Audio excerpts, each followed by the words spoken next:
Hello there, and welcome to the Make Your Marketing Effortless webinar. My name is Rigda, and I'm your host today. And I'm going to tell you a little bit about myself just in a minute. But before we get started, let's talk about why we are here today.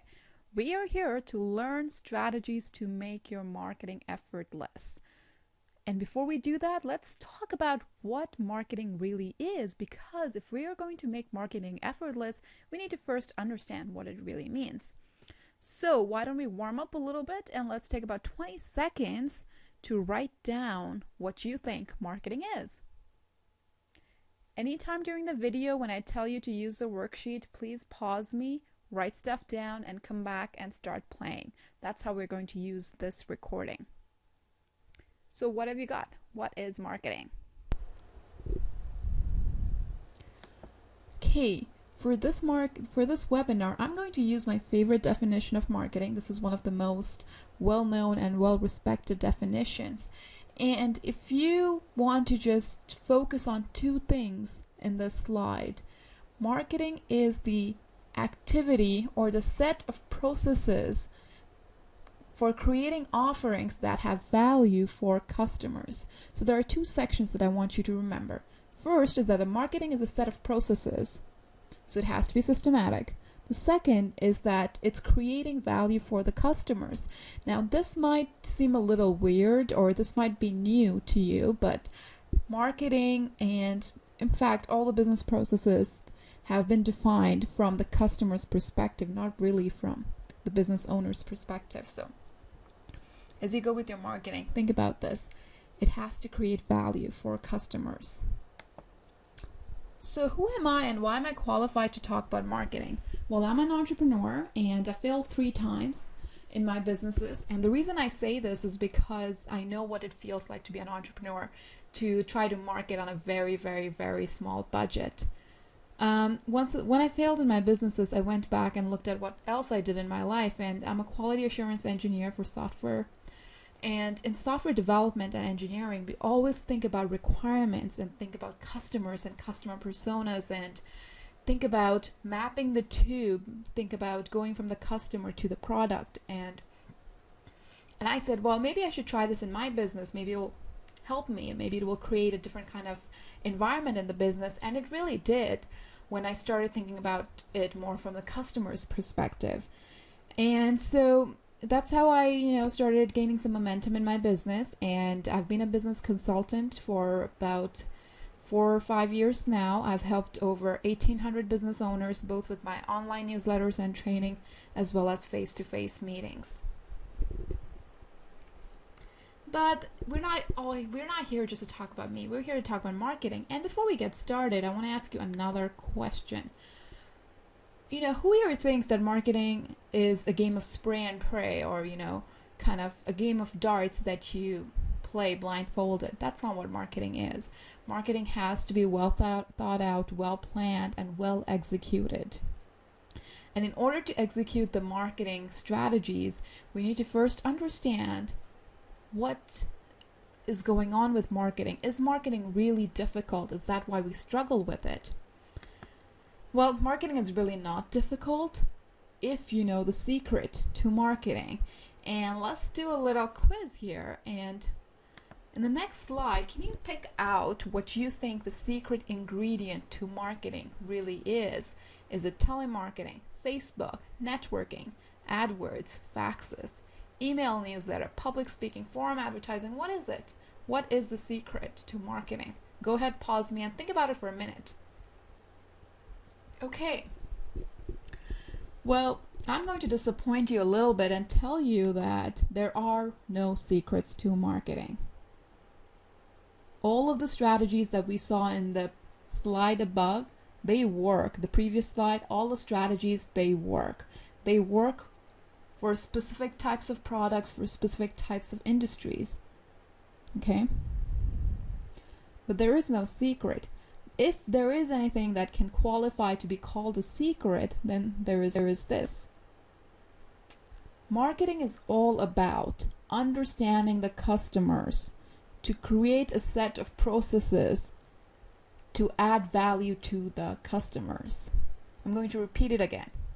Marketing is all about understanding the customers to create a set of processes to add value to the customers.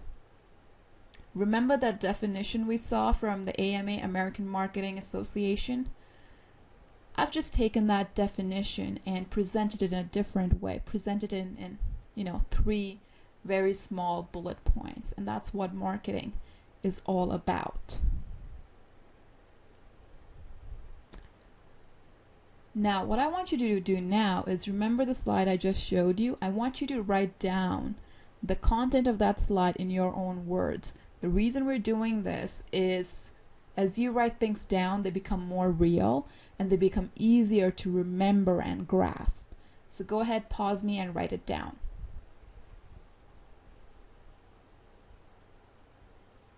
Okay, welcome back. Now that we've written down what marketing is, the next question we need to understand is, what would better marketing really do for you? Why are you here? The reason I'm asking this question, and we all know that better marketing produces more revenue and everything, but sometimes, marketing gets challenging and people tend to give up if they don't have a clear understanding of why they're trying to improve their marketing. So pause me for a minute or 2 minutes and please answer this question. It's really important. Okay, I hope you're all fired up about your marketing. Let's look at some of the typical answers that may answer this question. Well, marketing can help you create products that people actually want to buy instead of ordering products and just having them stay in the inventory. It also helps you stop wasting money on channels that don't work. Helps you sell more to existing customers. Tells you exactly where to find your customers, so you don't have to be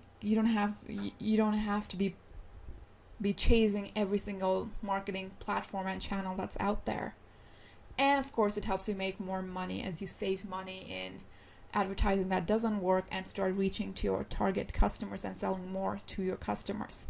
And most importantly, it also helps you make a difference because we all start our businesses with the idea of making a difference. So the first step in marketing is to understand your customers. And I borrowed this picture from Avatar, the movie. And the reason I put up this picture is that for a lot of people and businesses, understanding the customers is really difficult. It's like trying to understand an alien life form. But we're not that alienated from our customers, especially as small business owners. You're probably in an industry where you really understand you have an intuitive understanding of your customer, or you might even have been your customer at some point. Okay? So we're going to start off by trying to create a customer avatar. Now it's called a customer avatar because we're taking some descriptions and trying to create a little proxy of what your ideal customer might be like. And the first step that we use is to think of key descriptors that describe your customer. Is your customer a senior bank executive? Is he or she a college student, a single mom, a DJ, a newly married couple? Which of these descriptors describe your customers? What are the descriptors that describe them? Start thinking about it in that kind of form, because the way you talk to a bank executive is going to be very different from how you talk to a DJ. All right? So go ahead and tell me, oops, moved too fast. Go ahead and tell me some of the key descriptors, maybe think about one descriptor for your customers. You might say, well, they're small business owners, or you might say, well, they're travelers. That's good enough for now. But as we go through this process, I want you to keep one thing in mind, and that's the fact that customers are complex. We as human beings don't just fit into one bucket. For example, if I was a college student, the descriptor college student doesn't completely describe me. I have other aspects of my life, for example, my relationships, my family, my athletics.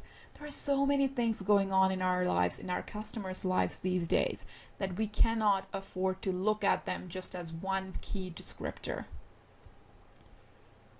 Every customer that you have fills various buckets slightly differently. For example, a college student might spend more time on humor sites. They might be more technically aware and advanced. Whereas a mom might spend more time on recipe sites. She could also be very technologically advanced, but she might choose to network differently. For example, a college student might network online a lot. A mom might network offline a lot. So these are the things that we want to start thinking about. And your product usually has different types of customers. It is possible for your product to just have one type of customer, and it is also absolutely possible for your product to have multiple customers. For example, if you own a hotel, one type of your customer might be the business traveler. The other type might be the vacationing couple. The other type might be a vacationing group of students. These are all different types of customers, and the way you talk to them, the way you market to them are going to be different. So now we get to the exercise part. And in this exercise, remember you talked about that key descriptor for your customer?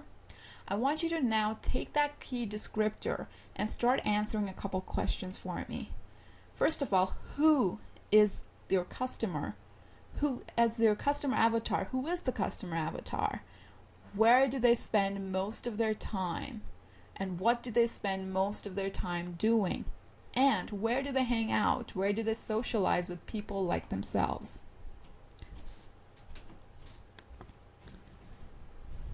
This is the worksheet that I want you to fill right now, and go ahead and pause me for 5-10 minutes, however long it takes for you to come up with 3 key descriptors, 3 key ways of describing your customers. Remember, you want to think in terms of who are they, small business owner, mom, what do they spend most of their time doing?